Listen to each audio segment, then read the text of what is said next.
સમાજને એક મેસેજ છે. વેશ્યાવૃત્તિ પણ આ જે સ્ત્રીઓ કરે છે એ પણ સમાજની સેવા જ છે ને. પેલા તો વેશ્યાવૃત્તિને સમાજ સેવા કેવું એ મૂર્ખામીની વાત છે.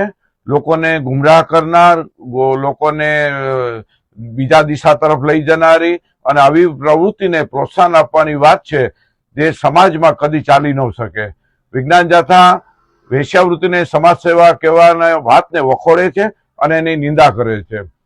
વેશ્યાવૃત્તિની અંદર માત્ર ને માત્ર શોષણનો અને તેમાં તમે ખાસ જોયું સમાજની જે વ્યવસ્થા છે એ ભાંગવાની પ્રવૃત્તિ પણ કહી શકાય છે.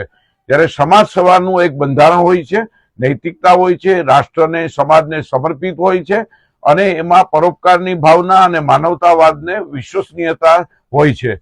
જ્યારે વેશ્યાવૃત્તિની અંદર માત્ર ને માત્ર લાભ અને શોષણની વાત હોય છે અને લોકોને પ્રલોભન આપવાની વાત છે. અને આવી પ્રવૃત્તિ જો ગામે ગામ ફેલાઈ જાય તો આ જે સમાજ વ્યવસ્થા અને દાંપત્ય વ્યવસ્થા છે એ પડી ભાંગે છે.